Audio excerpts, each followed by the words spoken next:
Hi, everybody. Welcome to episode 51 of Ripstop on the Record. I'm Avery. And I'm Jameson. So, Avery, last night I was watching The Bachelorette and you texted me and it got me thinking, maybe we're doing these podcast intros all wrong. Maybe instead of being like, hey, today we're talking to Henry Shires, the founder and owner of Tarptent. He's been making his own gear for like 25 years and he's really awesome. Maybe we should actually be like, this is the most dramatic episode of Ripstop on the Record ever. What do you think? I mean, it really just draws you in, but Henry is just the most interesting person regardless. So yeah, it's a great episode. Yeah, this is the most shocking episode of Ripstop on the Record ever. But no, in actuality, Henry's awesome. We talk about the history of MYOG. He's been making his own gear for a really long time, but also some really cool things. So if you want to hear about Tarptent's design method for making their tarps, if you want to hear about early days of fabric sourcing and even some of Henry's personal gear choices outside of his shelters, then you're going to really like this episode. And also just the evolution of MYOG over the past 20 years. Henry was definitely one of the first that I know of who is making his own gear. So if MYOG is new to you, just think of how new it was back in 1999. But that leads us to a lot of great new products that we're currently bringing on. If you haven't seen, we have a new DIY stuff sack kit printed with outdoor ink. It's really rad. It's got the coloring book print, and then we've got an orange and a blue, and then also there's a scrap practice square for you there as well. So it's another new kit that we've brought on that is really exciting. To quote Lizzo, it's about dang time. We've been trying to release that for like 5 months. And if you got to meet us at Trail Days, you might have gotten one of those stuff sack kits then. So definitely be sure to tag us on Instagram and show us what you're making and how you're using your stuff sacks. I would personally love to see. But other than that, we also have a bunch of fun new gadgets that we've brought on. We've got some new scissors. We have a grommet plier kit, quilter's tape, and a few others. Make sure to check out the product page. You can go under new and see all of our new products on our website. That's right. And finally, we will be back on YouTube for this episode. We're really sorry about last one. There were a whole lot of technical difficulties with our software system and all that stuff. But if you would like to watch this video or you want to recommend somebody to watch it, then this one will be back on our YouTube channel. All right, let's get to the episode.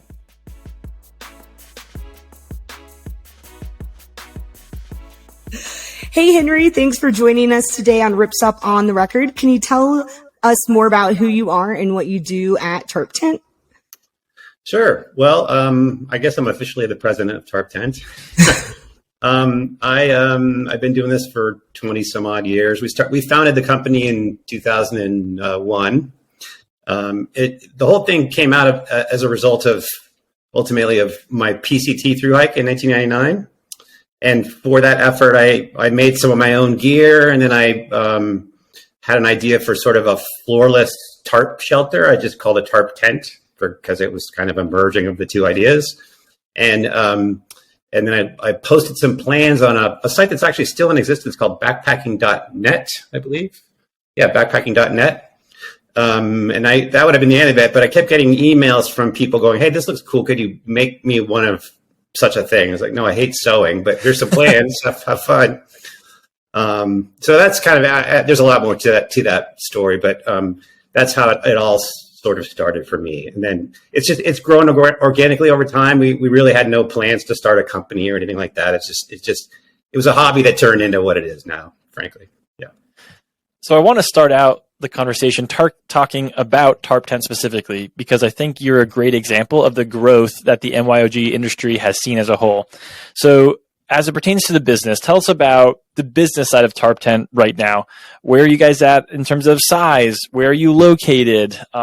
What's your mission? Stuff like that. So we're in a small kind of mountain community called Nevada City, California. It's up in the foothills between Sacramento and Lake Tahoe area. Old gold rush country. We are pretty small. We're about, well, we've been as high as 10 and we're down to about 6. We just sort of got too spread out and too sort of not focused. So we're down to 6 hardworking people, I would say. We don't do any of the production here. It's all just design and customer support and shipping and inspection and all that kind of stuff. So, the day-to-day happens out of here, but we don't do the production here. That is all great to know. When you said 6 people, I was like, man, these must be the fastest sewers in the world.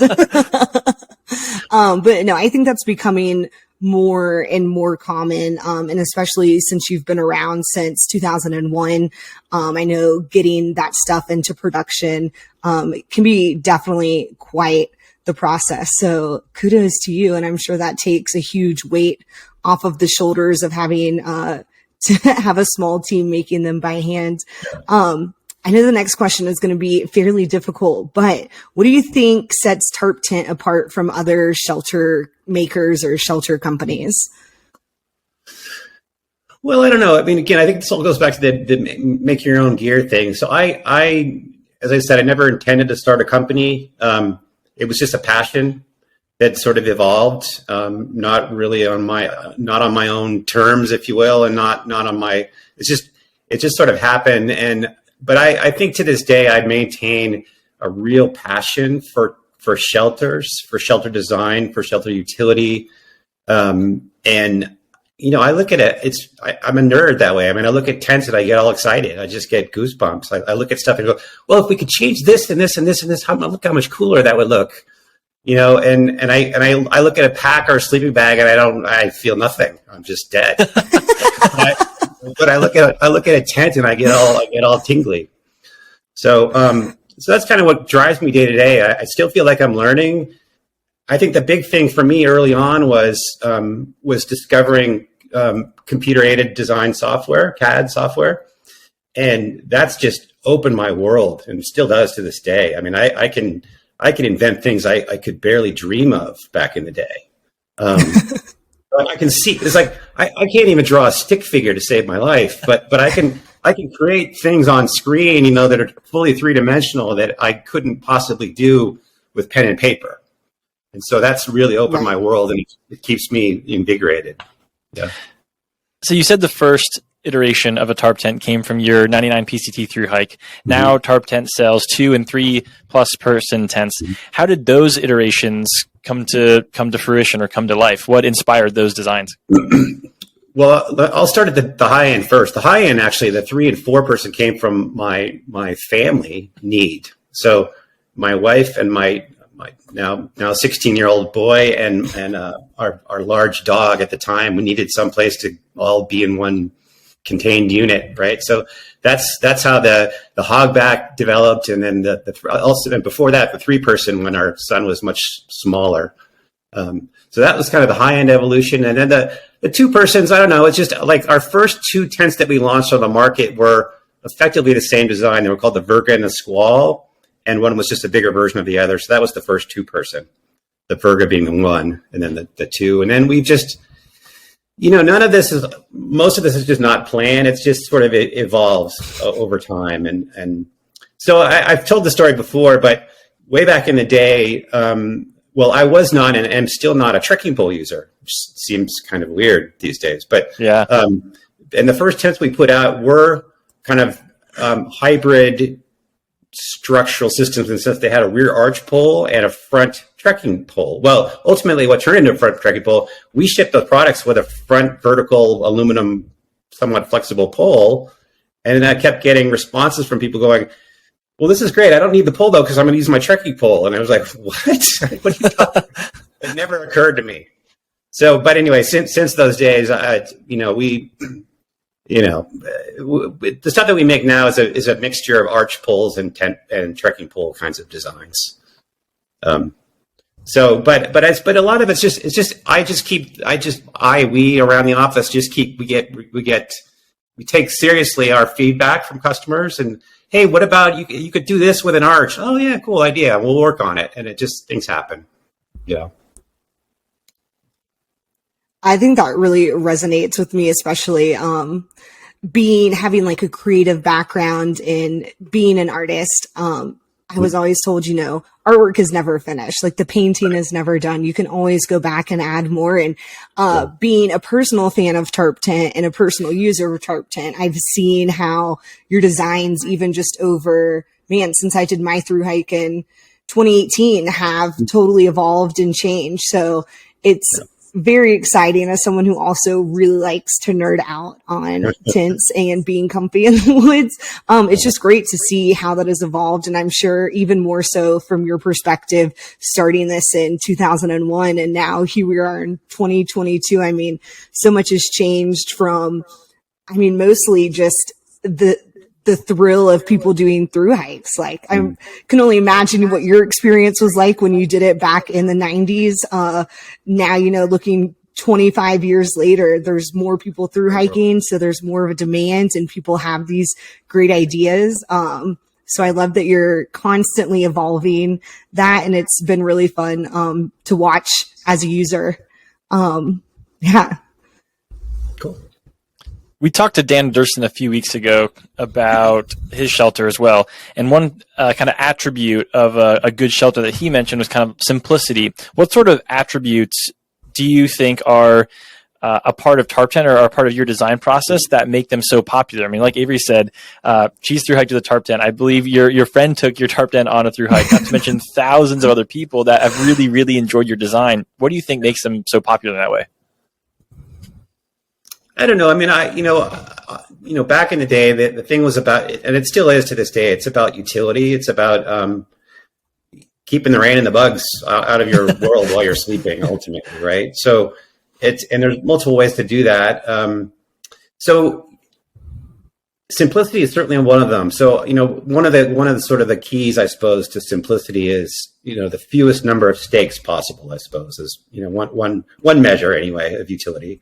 So, I'd say a number of our tents do well, as few as 0 stakes and as many as 6. That's kind of our cutoff. I don't want to do a tent that requires more than 6 stakes. So, and for that, there's always a trade-off, right? You're always giving up something to get something else. So typically, any tent is only as strong as the number of stakes positioned into the ground. At some point, the wind will blow over anything if the stakes pull out. So, and then there's the kind of the whole freestanding thing. And for the freestanding, the trade-off is ultimately more weight and less stability in the case of wind anyway, without staking it down anyway. So I don't know. I think, and we certainly started out life as the single wall tent company. Absolutely. The first almost 10 years, probably more than 10 years, were exclusively single wall tents. And we've moved much more into the double wall world in recent years.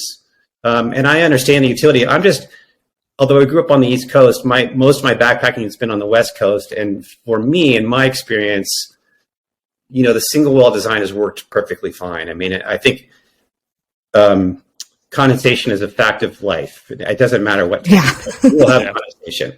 And it's a question of whether it's extreme enough to bother you, whether you brush against it, whether or not it drips on you, et cetera, et cetera. But I totally understand that for some people in some parts of this country and around the globe, double wall makes much more sense. So anyway, we've mixed and matched various single and double wall versions now. But yeah, simplicity is definitely one of the fewest number of stakes, kind of easiest pitch, or at least having a verifiable, repeatable pitching method, I think. Because you can even with a 4-stake tent, if you don't position the stakes in just the right way, you can still screw it up. It'll never be right. So, I think it's our job. I feel like our job is to do the best job that we can to be good teachers about how we think it's best to set it up anyway. And if you follow that, and we think it's repeatable, and then that's kind of our job. Is we just want to make sure it's reliable, repeatable setup method, if nothing else. I want to touch back on the stakes real quick, because this is one of my favorite things about my tarp tent, and you can tell I'm getting super excited. But when you first start backpacking and you haven't used a lot of the gear before, you don't really realize. And until I got out on the AT, and if your tent has 12 stakeout points and each stake weighs something, you're adding weight to that, but also like rocky terrain, finding like the best spot to do that, making sure that all 12 stakes are getting in. And then also if you lose a stake or multiple stakes, then you could be in a pretty bad position. Or you're just going to have to go around and find like 12 rocks to help you put that up. So it's one of my personal favorite things that, I set my tarp tent up real quick, and I have friends that have Z-packs and other tents, and I'll backpack with them, and they're like fussing with the last 6 stakes and they just can't figure it out. And I'm just like, boop, boop, boop, boop, boop, and it's all done. So, that's one of my personal favorite things and I just really appreciate the simplicity of it. So I love hearing you talk about that. You don't want your tents to have any more than 6 stakes. And I think that is just like really valuable in the backpacking world, especially. So yeah. On that note, what is next for Tarptent? That could be, next year, the next 5 years. But yeah, we're excited to know what you have to come. If you have anything to share or any ideas that might be in the pipeline. So one of the things that happens when you've been at this thing for a long time is, the group of people that you work with changes over time, of course. So the people that we work with now are not the same people we worked with, 15 years ago, of course, and with the exception of my wife, of course. But so we have in the last 6 years, I guess. So I have a physics background and I've done all the design over the years. But starting about 6 years ago, we started hiring some mechanical engineers that I work together with to do design. And so the first one, she had a great career here for about 5 years, and then she left to go to another company, bigger company, and so now we have a new one, and he and I, Rob, work really well together, and it's just this evolving thing, and it's hard to say because things just happen. We start looking at something. Oh, well, let's try this. Let's try this. Oh, look at this thing. What if we tweak this? And it just evolves. And so it's hard to predict now what it'll look like in a year, but we're always thinking about, new designs or improvements to old designs, that kind of thing. I don't know if it's not a satisfying answer, I suppose, but it's hard to predict exactly. What I will say is that we have definitely, you can see it now on our site, we've moved in some new fabrics. So we're starting to use silicone coated polyester nylon, or silicone coated polyester. We've been using silicone coated nylon forever. And then we've also recently in the last 3-4 years have moved into Dyneema fabrics. I think we're going to probably keep going along the lines of moving into new kind of composite fabrics as well going forward, is my guess. I want to take us from Tarptent specifically kind of now to Tarptent's lens on the MYOG industry more broadly. So in your About Us or in your bio, you talk about making this first tarp tent early on for your 99 PCT thru-hike. Were you a DIYer before you made that tarp, or did you kind of become a DIYer as a result of that? Yes and yes. I mean, so the history actually goes back to about, sorry, I'm looking at my notes here. It goes back to about 96 when I bought the company's still around, called Stevenson. They make tents, tunnel tents. Stevenson, a tunnel tent. The thing about that tent was it was used silicone coated nylon, which was the lightest thing around in those days. And when I started to think seriously about the gear I was going to take on this hike, I looked at all of my stuff and it was all old and heavy, and except for this newer tent, but even that was too heavy for what I wanted to do.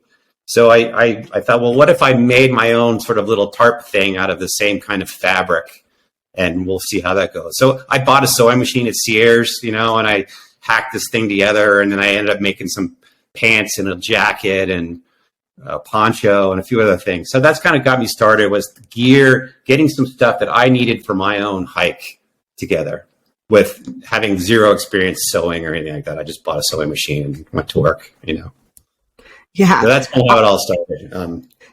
That is, I think that's great to know. I personally haven't heard of the Stevenson tunnel tents, but I just did a quick search, and it looks like a lot of designs that people are making now, but I'm definitely gonna, man, I feel like I'm already getting schooled by you. It's so great to be able to talk to you. You were one of the first people that came up. We were like, who has probably been like MYOGing for, the longest time? And you were at the top of our list. So obviously back, you said back in 96 is kind of when this all started. The internet wasn't very prevalent. There was certainly no Reddit or Reddit MYOG or YouTube.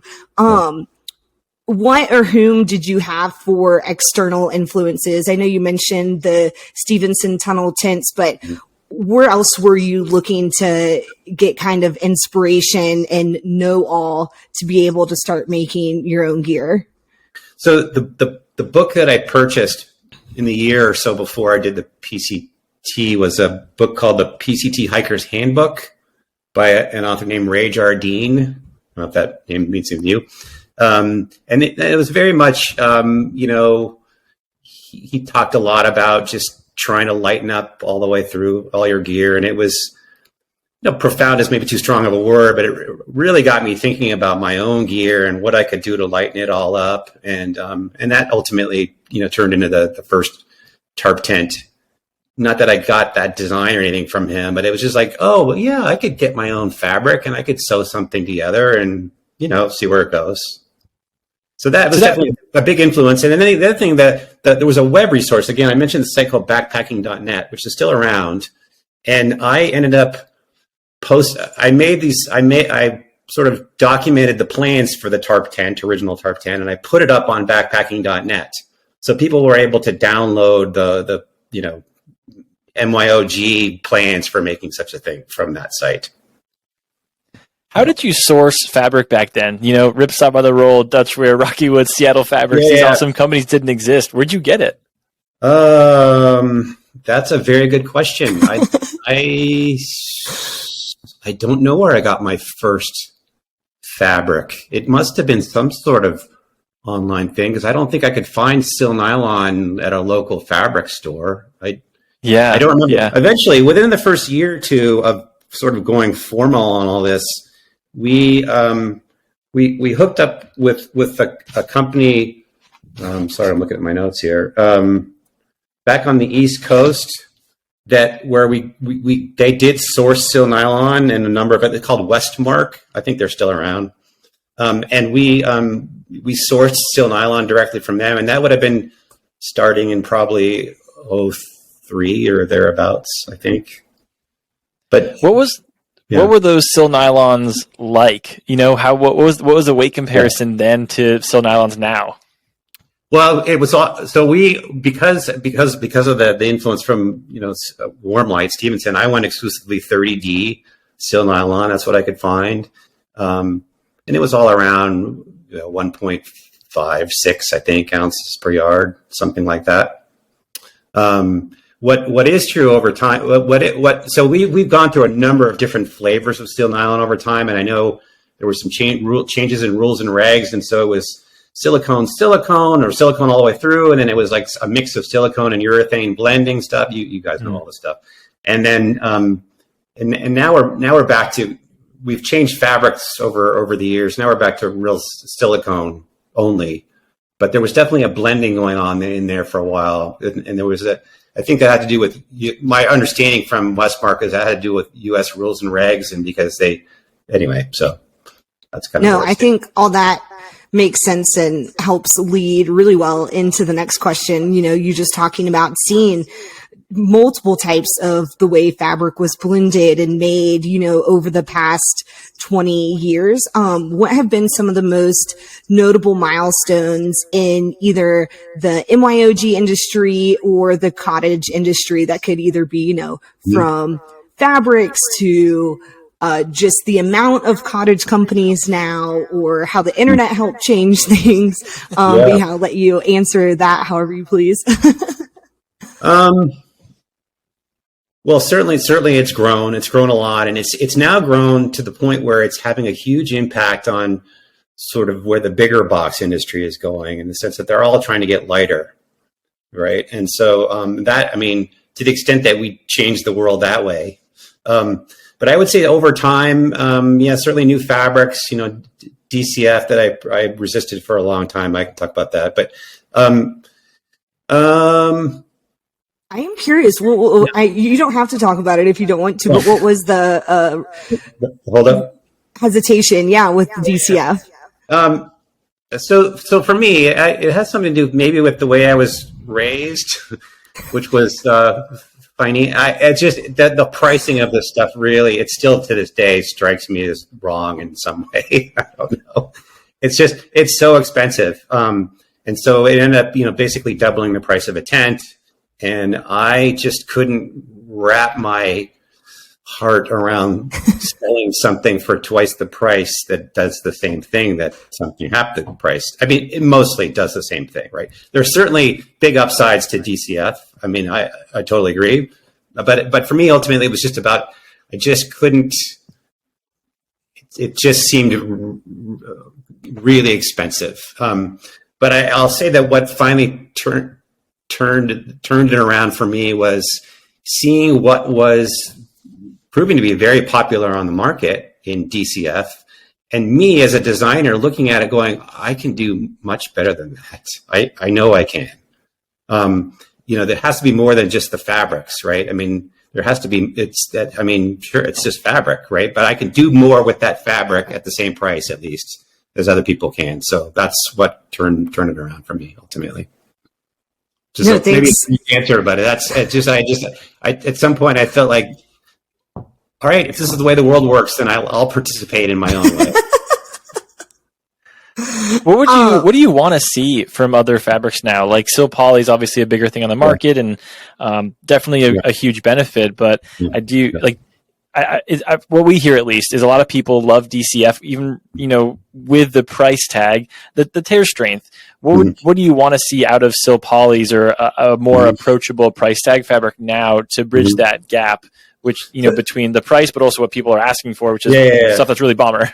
So from a tent design perspective, well, when I look at a tent, I can tell you that a relative measure of the wind performance of any tent is the size of the unsupported panels, right? So basically, how far is it between points that are structurally locked in whatever that configuration is? So like I'm thinking like the classic like A-frame tent, right? So you have a pole or whatever at one end and one at the other end, and all of that span in between is not supported.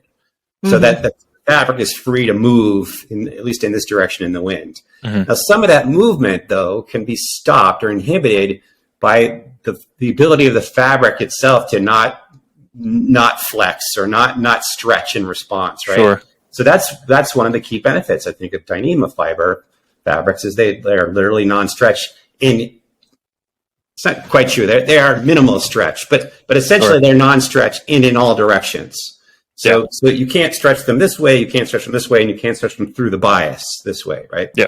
So that ultimately, to me, is still the big upside to Dyneema and other composite fabrics if they're done the right way, and that they don't move in response to wind, not to the point where it starts to become a real problem.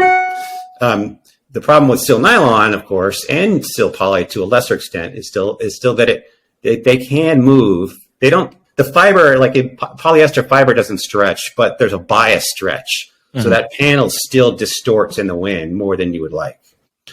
Again, depending on how far it is between the supported areas on the structure. So, I think, the ideal fabric to me would, of course, be as light as possible, be non-stretch in all the ways that matters, be waterproof as heck, and be durable, right? Yeah. So, and that's ultimately, the durability is a problem. Sure. For lots of reasons for some fabrics. And it's responses to point stresses. So floors, of course, are always more susceptible to damage than canopies, typically, unless something falls on your canopy. But so I think, will there ever be a perfect fabric? I don't know. I doubt it. But there will be improvements. But you're giving up something to get something else, typically. Sure. If DCF was, say it was just a fraction more expensive. So I'm thinking of like a good silk poly that we have. Say DCF was $15 a yard or $10 or a half yard rather. Is that closer to a perfect fabric in your mind if the price was lower, or are there still enough problems? Yeah. Yeah. Well, I mean, there's a number of ways to think about, I think, fabrics and their value. And one of the ways I think the value of fabric in some sense is sort of, nights of use per dollar spent in some sense, right? So like we typically tell people, and I think it's pretty accurate, is that like a Dyneema fabric will last roughly 2/3 the lifespan of, say, a steel nylon fabric. So, and in real world terms, that turns into something like, let's say 200 nights for Dyneema and 300 nights or more for steel nylon, right? So if you divide those, if it's cost per yard or whatever, cost per tent divided by the number of nights is sort of like, what does it cost to me per night to use this product? Like, you know what I'm saying? So, yep. So for people who are just out there a few nights a year, over time, it's still the same dollars per use, but the number of years of use goes way, way, way out, right? Depending on how many nights of year. Sure. Per year use. So in your mind, you think, well, I've had the thing for 15 years. It's time for a new tent. I only used it 25 times, but so what? I've had it for 15 years, right? Yeah, yeah. And other thru-hikers are like, well, I used the thing. I did 2 thru-hikes with this tent. It's done. That took 2 seasons, and it's done. But I spent 400 nights in the thing, so that's fine. I'm just saying, there's lots of ways to evaluate value, I guess, in a fabric. Totally. I will say I'm your use example of I have the contrail Tarptent, so the old one, and it went on one thru-hike of the AT. I took it on a thru-hike of the AT, and then I was a backpacking guide for 2 years and used it as my tent. So I think I'm at maybe like 600 nights, and it looks still brand new, but obviously like I took good care of my gear. I keep everything clean. And I'm just still so impressed. Like I'm emotionally really attached to this tent now. I don't want to replace it. I don't even honestly really think about replacing it. I see new tents all the time. I get like a little excited, but it's like, it really feels like home now. Nice. It's a great story. So other than DCF, what were other milestones for the last, 20, 26 years now for MYOG users specifically, stuff that's been available at a low quantity basis? Yeah. It's a hard question. I mean, I don't have my head wrapped around. So obviously, I think of tents anyway as skeletons and skins, for lack of a better way of saying, right? So the skeleton being the support structure, right, and the skin being the thing that you drape over the support structure to contain it all. Mm-hmm. So there have been changes in both skeletons and skins over time, specifically in the tent world. Sure. And the skeletons being, of course, trekking poles, arch poles, and then the materials in the arch pole sort of being aluminum and carbon fiber. And for a while it was fiberglass, and there's other stuff in the works, I suppose. But ultimately it's, those things get lighter and thinner and stronger and more flexible and stiffer. And there's all kinds of variations there. And then, of course, the whole gamut of changes in materials.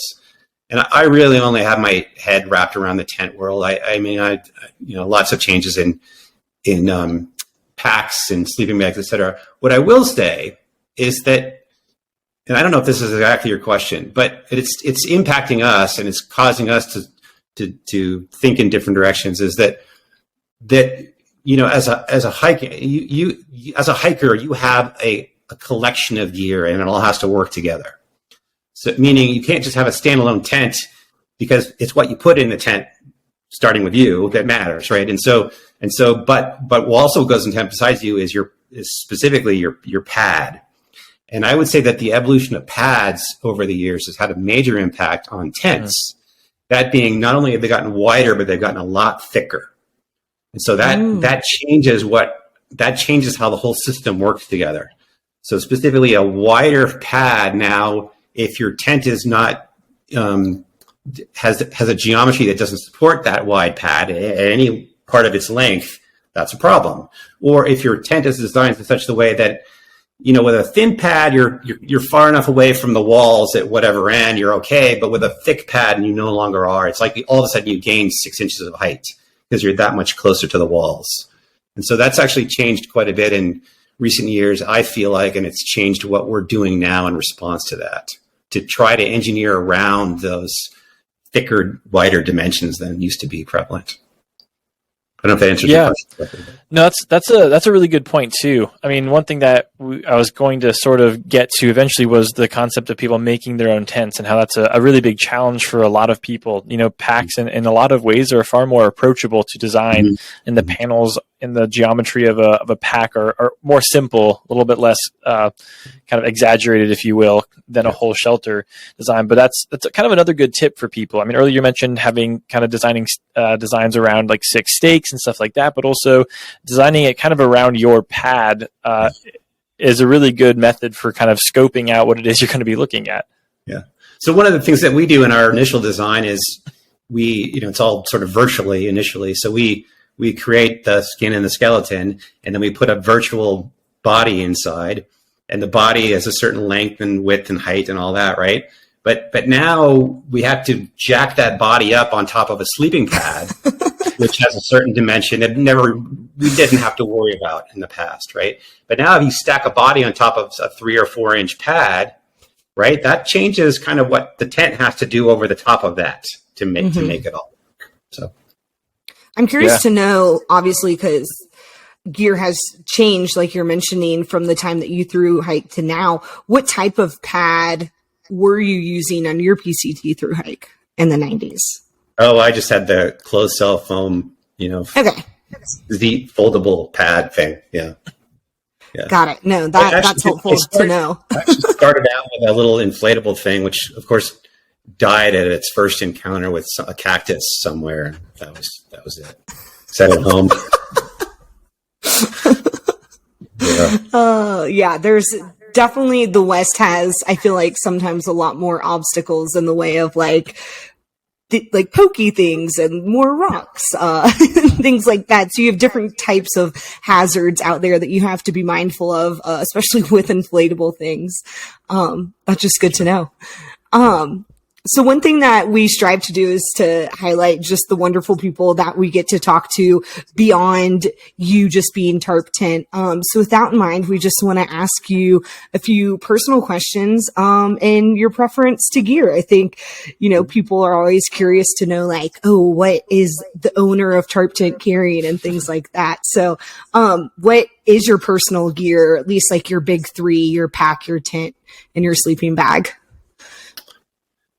Well, I'll start with this sleeping bag because that's actually a MYOG project. I made my own quilt, down quilt, which was a traumatic experience. But I moved on. No, I still use it. I have this vivid memory, and somebody gave me a tip somewhere because when you actually stuff so I made the shell, of course, and then I had to put the down inside it, and they said, whatever you do, get inside a tent before you start stuffing down into the baffles because the down will go everywhere. At least you'll contain it. So I remember I did that. I got inside something and I stuffed all the down. And the feathers were everywhere. I never got the feathers out of the tent at that point. But I still use it because I'm a fairly warm sleeper and I don't like the zipper thing, and I end up unzipping anyway. And it's like, why bother with the zipper? So, I mean, that quilt is now approaching 20 years old and I still use it. So, wow. That's amazing. We might have to have you send us some pictures of that. I'm sure people are going to want to see it. And then for a pack, so when I did the PCT, I hiked on and off with the guy who founded ULA, Ultralight Adventure Equipment. So so I'm still using a ULA pack to this day. And then what was and then tent. I'm still working on what I want to bring. So I've been trying a lot of our Tarptent. I don't know if you've ever heard of them, but I've used a lot of their. And I am becoming more of a fan of the DCF things now. So I've been spending the nights that I can get out.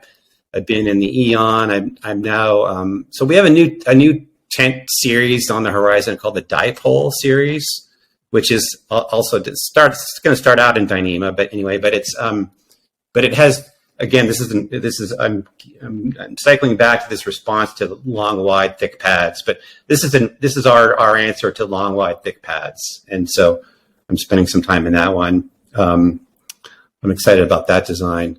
I've used the Moment quite a bit over the years, again, because that's not a trekking pole tent. So it's a simple arch pole tent. And then every time the family and I go out, we take the hog back. Just that's what we do because it works great for the four of us. No, I think that's great to know. I love the throwback and just like the full circleness of all the MYOG communities, you knowing the guy who started ULA and carrying one of his packs. And it's one of the really special things that me and Jameson get to see here is just like all the connections that people get to make and how tight the community is of being able to kind of like lean on each other. And that's super exciting. I do have a kind of an on topic question. But do you have plans to maybe thru-hike the PCT again, perhaps with your 16-year-old? Well, I've broached that idea to him over the years, and at first he was excited about it, and now it's because I like hiking, he doesn't. That's how that works.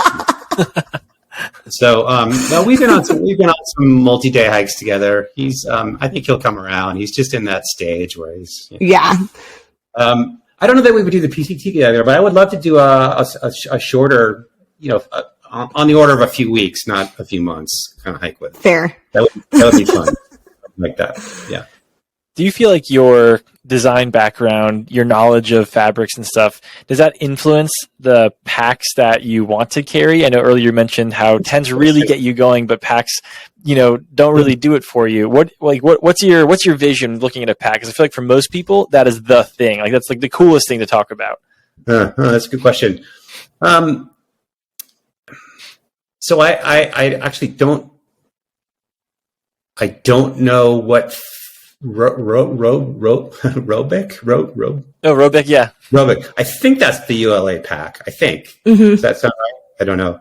I think it's either like the grid stop or the grid stop with the Robic, I believe. Okay. Anyway, it's worked fine for me. I don't have any complaints. Could it be lighter? Sure, probably. And I appreciate that packs, because I get this question actually, why don't you use, I won't go into brand names, but why don't you use this fabric in your tents? I go, well, because it's super tough, it's great stuff, but but a pack has so much less material in it than a tent that, basically for a pack, whatever it is, ounces per yard just doesn't multiply over that many yards, sure. Right? For a pack, the way it does for tents.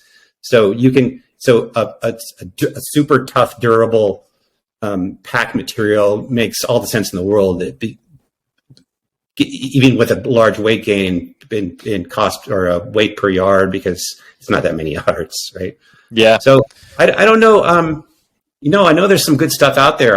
My head's not into the pack world, quite honestly. It's hard to answer the question. Yeah. Yeah. No worries. So as we're wrapping up here, Henry, what inspires you or who inspires you now to design? So the design process that you've talked about in the past were your family growing, certain adventures, the big sleep system or big sleeping pads and stuff. What helps you tick? What keeps you excited now about Tarptent and creating new stuff? Well, I mentioned this earlier, but it's collaboration. I mean, primarily, I love working with my team and just brainstorming and, hey, go throw this up on CAD. Let's see what we can do with it and see where it goes. And we'll build a test sample and then we'll look at it and go, no, that was a bad idea. or we'll go, oh, that's good, but it needs this tweak to it or whatever. When I look around the industry, obviously hope I'm somewhat up on other companies and other designs. I try to look at the positives of what I'm seeing for other things that are out there. I've resisted and will continue to resist till I'm done sort of copying and pasting other stuff that's out there. I don't, that's not the way I work.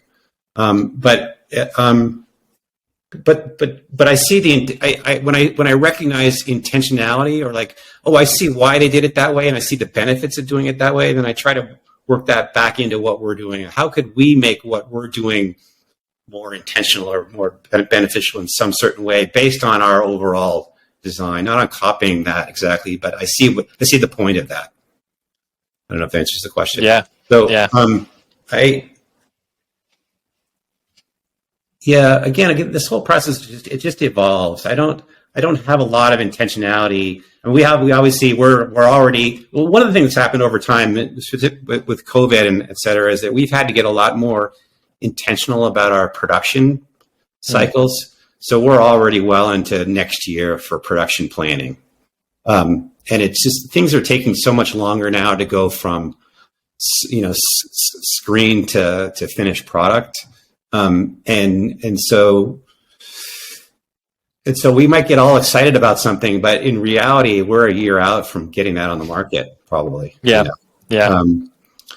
So there's definitely more intentionality now about forward planning, and then we've also gotten to the point now where it's, if you look at our website, we're at, I don't know, what are 20, 21 different tents, which is confusing, quite honestly. I mean, I get questions all the time, but which one should I get? It's like, well, we have to do, going forward, we rather than just keep introducing more and more products, which I always want to do that. We also have to do that in conjunction with maybe paring down the stuff that we have or replacing some products with new products so that it doesn't just continue to mushroom, because at this point it's getting a lot. Sure. Yeah. Thanks for sharing that. I've got one final question that I am just curious about. Do you remember the first time you were maybe out in the backcountry that you saw someone using one of your tarp tents? Oh, yeah. So I'll share this. I don't know if it was the first time, but I'll share this story with you. So in 2010, I believe, I walked across Scotland on something called the TGO Challenge. So it's TGO is a magazine in Scotland, and they every year they sponsor this hike across Scotland, and you put in an application and you submit a route, and they check it all out and whatever. And so anyway, I got there, and I had most of the way was solo. I had my own route, and I just didn't intersect with a whole lot of people until I was getting more toward the East Coast, and I walked into this sort of community campsite, if you will, with a number of other TGO hikers. And I saw one of our tents set up, and I didn't like the way it was pitched. It just bothered me. So I walked over to it, and I was like resetting the stakes to kind of make it look good. And the owner came and goes, "Excuse me, what are you doing?" I said, "Oh, my name's Henry. I'm just here to fix your tent." and he looked at me and he goes, "Wow, great service."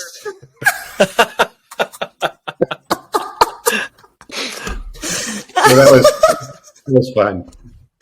Oh man, thanks for sharing that story. That really tickled me.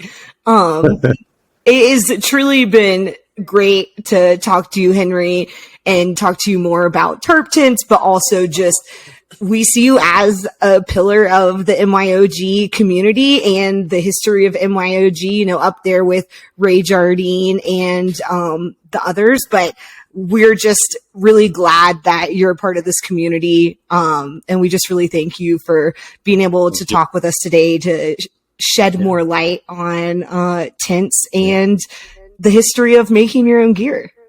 All right. Well, if your contrail needs any service, we're happy to help. Thank you. I saw a contrail with about the same number of nights, I think, as yours on it, but it was completely bleached white. It had seen so much sun over the years. Like it was still waterproof enough, but I think it was just so UV damaged over all those nights out in direct sun. I think I definitely love to. More trees. Yeah, mine's definitely just pretty much been on the East Coast. I think it's still rainproof. I mean, it rained almost every night on the AT, but I should probably, it's like a healthy reminder to maybe do another sealing job. But I would love to see the original and just compare. But I think it still looks brand new. So I'm yeah, I was stoked to talk to you just because of my own personal experience with my tarp tent. And your tent is a deeply personal thing, especially for a thru hiker. I mean, I spent a lot, like over 140 nights in that thing. So it becomes like your, you know, like this is my home. Like when you get home from a thru hike, it's almost even hard to sleep in a bed. I don't know if you had that issue, but like there are just nights when you're like, I just want to sleep on my sleeping pad, or I'm just wish I was in my tent, or like it's your little cozy corner. So I'm so glad that I could talk to you about this and just learn more about you and how MYOG has evolved. It's truly exciting, and especially I'm sure for me as well, speaking for Jameson, having only been in MYOG for a few years now, to be able to talk to someone who has seen these changes firsthand is just so exciting for us. Yeah, well, I appreciate it. Thank you for calling. Cool. Yeah. Thanks so much for your time, Henry. Have a great day. All right, take care. Bye.